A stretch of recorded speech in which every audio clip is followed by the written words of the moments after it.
നമസ്കാരം കേരള. എറണാകുളം നെട്ടൂരിൽ വിദ്യാർത്ഥിനിയെ കായലിൽ വീണ് കാണാതായി. പുലർച്ചെ 6:30-ക്കായിരുന്നു സംഭവം നടന്നത്. വേസ്റ്റ് കളയുന്നതിന് വേണ്ടി കായലിലിറങ്ങിയ വിദ്യാർത്ഥിനിയെ കാണാതായെന്നാണ് സമീപവാസികൾ പറയുന്നത്. തിരച്ചിൽ ഊർജിതമായി നടക്കുകയാണ്. പോലീസും ജനങ്ങളും ഫയർഫോഴ്സും തിരച്ചിലിൽ പങ്കാളിത്തം വഹിക്കുന്നുണ്ട്. സംഭവം രാവിലെയാണെന്ന്. അപ്പം എനിക്ക് ഈ കുട്ടീനെ അറിയാവുന്നത് എൻ്റെ ഏരിയയിൽ വന്ന് താമസിച്ചിട്ട് കുറച്ചായുള്ളൂ ഇവിടെ. അപ്പോൾ അങ്ങനെ അഡോൾസിൻ്റെ ഇതിൽ AG കുട്ടി എന്നുള്ള നിലയിൽ എൻ്റെ അംഗനവാടിയിൽ വരും. ഒത്തിരി നല്ല നല്ല കാര്യങ്ങൾ അവൾ എനിക്ക് ചെയ്തു തന്നിട്ടുണ്ട്. അംഗനവാടിയിൽ പൂക്കളുണ്ടാക്കാനും പടം വരക്കാനായിട്ടും അങ്ങനെ എല്ലാം നല്ലൊരു ഇതായിരുന്നു. അങ്ങനെ ഇപ്പോൾ ഈ അടുത്ത് കഴിഞ്ഞ മാസം വന്നേച്ചും പറഞ്ഞ ടീച്ചറെ ഞാൻ ഇങ്ങനെ വീട് മാറി ഞങ്ങൾ ഇങ്ങോട്ട് പോകുന്നതാണ്, 25-ാം ഡിവിഷനിലോട്ട് പോകുന്നതാണ്.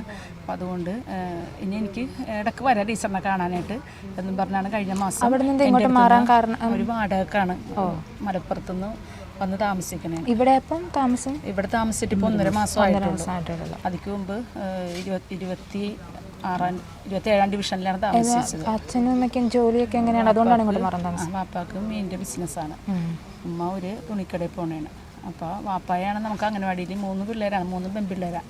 3 പിള്ളേരെയും കൊണ്ട് വരുന്നത് വാപ്പായാണ് അംഗനവാടിയിൽ. എന്നിട്ട് ആ മീറ്റിങ്ങൊക്കെ ഉള്ള സമയത്ത് വന്നാലും വാപ്പ അവിടെ വെയിറ്റ് ചെയ്ത് നിൽക്കും. മറ്റേ 3 പേരെയും കൂടിയാണ് കൊണ്ടുവരുന്നത്. എത്രാം ക്ലാസ്സിലാണ് കുഞ്ഞ് പഠിക്കുന്നത്? ഇപ്പോൾ ഇവിടെ +1-നാണ് അയക്കുന്നത്. അങ്ങനെ പേര് എന്താ? ഫിദ എന്നല്ലേ? വേസ്റ്റ് കളയാനായിട്ട് ഇറങ്ങിയതായിരുന്നു രാവിലെ. വേസ്റ്റ് കളയാൻ പോയെന്നാണ് പറയണത്. അപ്പോൾ കാല് സ്ലിപ്പായി പോയിട്ട് ഉമ്മ പിടിച്ച് ഉമ്മക്ക് പിടുത്തം കിട്ടിയില്ല. അങ്ങനെ വാപ്പ വന്ന് വാപ്പാക്കും പിടുത്തം കിട്ടില്ല അങ്ങനെയാണ് പറയണത്. നമ്മളത് കണ്ടില്ലല്ലോ. എനിക്ക് നന്നായിട്ട് അറിയാം. നല്ല ഒരു സ്നേഹമുള്ളൊരു കുട്ടിയാണ്. നമുക്ക് എന്ത് കാര്യം ചെയ്തു തരാനായിട്ടും നമ്മൾ ഓടിയെത്തും അംഗനവാടിയിൽ. തെരച്ചിൽ രാവിലെ തന്നെ തുടങ്ങിയായിരുന്നു. 6:30-ക്കാണ് വന്നത്. ഉടനെ തന്നെ ഇറങ്ങി. അത് കഴിഞ്ഞപ്പോൾ തന്നെ പോലീസ് സ്റ്റേഷനിൽ നിന്നും ഹരിൽ നിന്നൊക്കെ ആൾ വന്നു.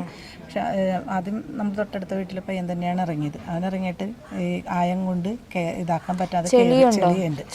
അത് അടിയൊഴുക്ക് നല്ലോണം ഉണ്ട്. അപ്പോൾ ഒഴുകണം കൊണ്ട് പുള്ളി ആദ്യം കയറി പോകുന്നു. അതിനുശേഷം പിന്നെ രണ്ടാമത് ചെന്ന് വീണ്ടും ഇറങ്ങി. ഫയർഫോഴ്സുകാർ എന്ത് പറയുന്നു? അവർ പറയുന്നത് ഈ സൈഡിൽ തന്നെയാണ് കാണാൻ സാധ്യത.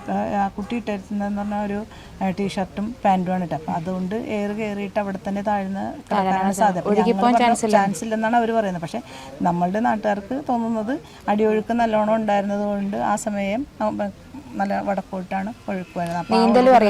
കുട്ടിക്ക് നീന്തൽ എഴുതാൻ പാടില്ല. അപ്പോൾ അതുകൊണ്ട് അടിയൊഴുക്കിലൂടെ പോയിട്ടുണ്ടെങ്കിൽ അങ്ങോട്ട് ഒഴുകി പോയിട്ടുണ്ടാവാം എന്നുള്ളതാണ്. ഫയർഫോഴ്സ് അങ്ങോട്ട് തെരച്ചിൽ നടത്തിയിട്ടുണ്ടോ? ഇപ്പോൾ വലയിട്ടും എല്ലാവരും റെസ്ക്യൂ എല്ലാവരും ചെയ്യുന്നുണ്ട്. വലയിട്ട് നാട്ടുകാരും എല്ലാം നന്നായിട്ട് സഹായിച്ച് ചെയ്തു പോകുന്നു. പക്ഷേ നിർഭാഗ്യം ഇതുവരെയും കിട്ടിയിട്ടില്ല.